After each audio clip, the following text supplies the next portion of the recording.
So, what keeps you from quitting? That's a really good question. In business and when you're a small business owner and you have a lot of challenges and a lot of struggles, it's hard. I mean, you got to be, kind of thick skinned, and there's going to be days that you're going to get knocked down, and you just got to be able to get back up and shake it off and clean the slate off and just take another stab at it, go at it at a different angle and just reapproach it. I mean, you cannot just let it get you down. That's part of being an entrepreneur. It's not easy at all. You learn these things, you learn to get over them, and you get past them. You can't really get too emotional about it. At the end of the day, kind of what makes it a little bit easier for me is it's just money. It's not really always about the money. Sometimes it's just the personal gratification and the self-satisfaction and those internal rewards that really mean a lot. And it's not always about the money. So, hey, if it's the money that's holding you back, if it's the money that's, a concern and if you're not getting where you want to be, it's tough to keep in the game and keep going and trying to be profitable and making sales and, whatever your business is.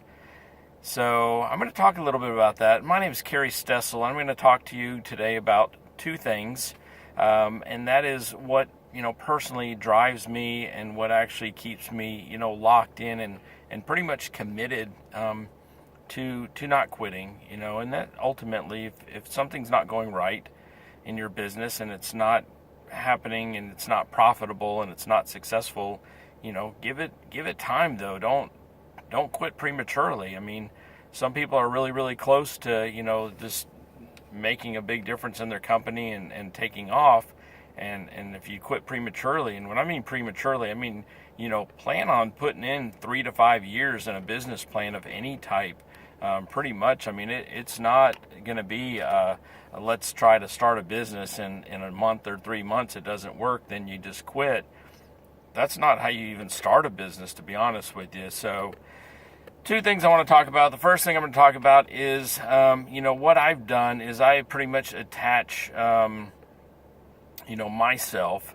Once you're committed in the business and you're locked in, you started it, and you're not going to bail out and you're not going to, jump ship because you started the business, right? All the fundamentals, the structure, the foundation of the companies, it's in place.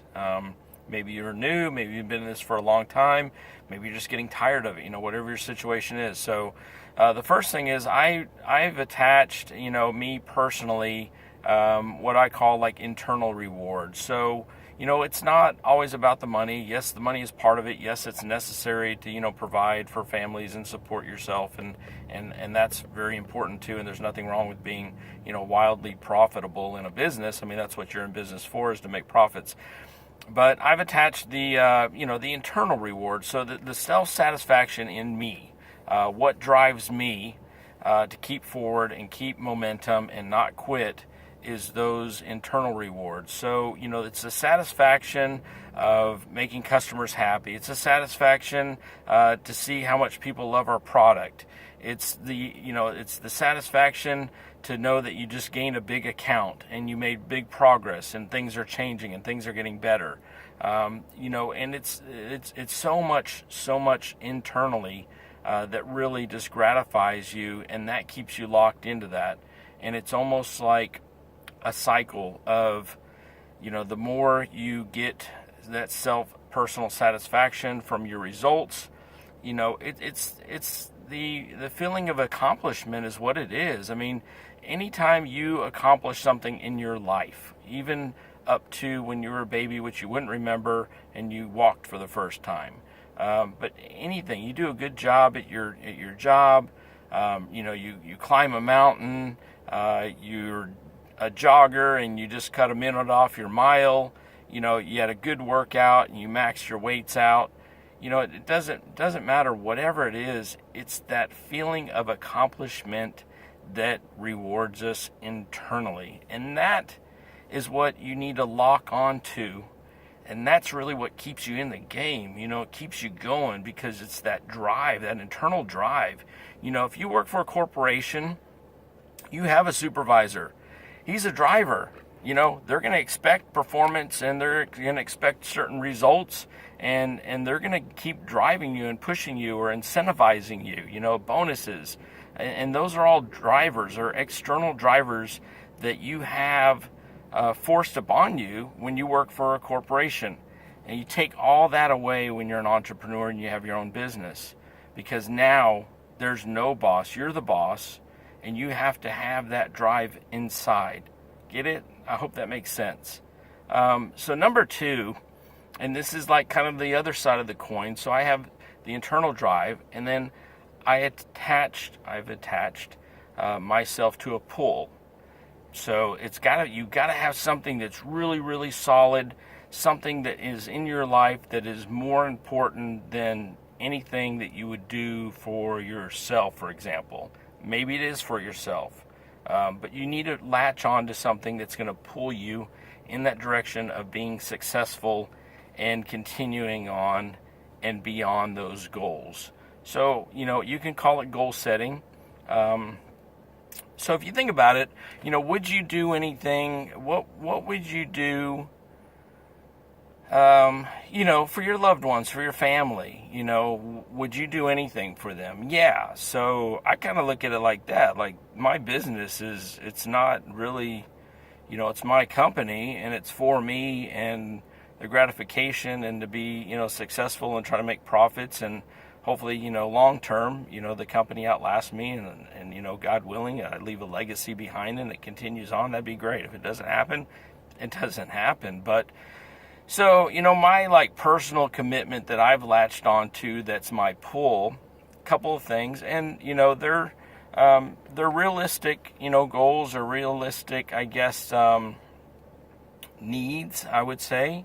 Maybe not necessary needs, but important things to me in my life, and they're not even really for me. So, when you're thinking about what can you latch on to that's going to be a good pull for you, think about, would you work harder for something for you, or for, your wife, your kids? I know what the answer is for me. It's more about, what I can do for my wife and my kids, my sons. So for me, my commitment is to, I have 2 sons. They're actually in college now. And for me, it's, my commitment is to try to pay for as much of, if not all of, their college tuition, because I want them to be successful when they graduate, when they get a degree in whatever they choose to become in their lives, and whatever they set out to do in their lives. I really don't want them starting off upside down, with over $100,000 in debt these days for, a decent college education. And I just don't want them to have to go through being in debt, being upside down for, several years, paying off student loans. It's not the way I want to see them start off their career. It's not. And so that's one pull for me, and that's my commitment to them.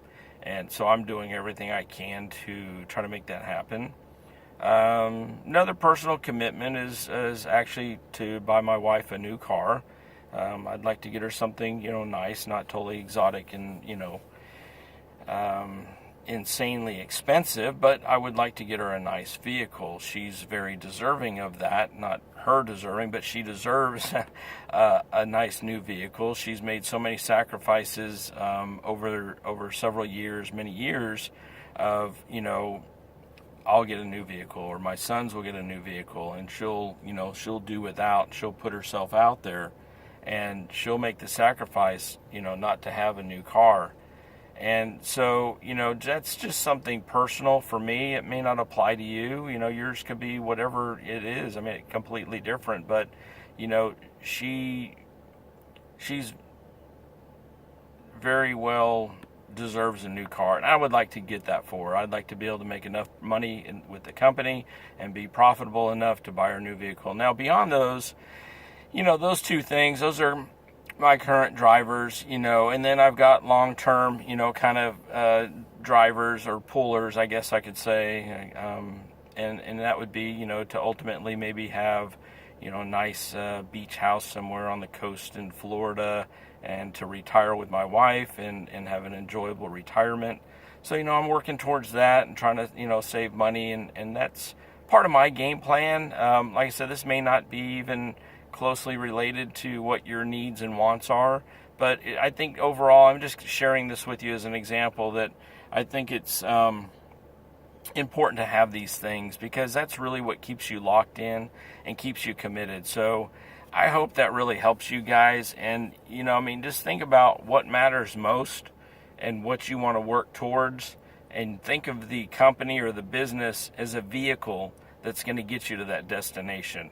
So you got near destinations, you got far destinations.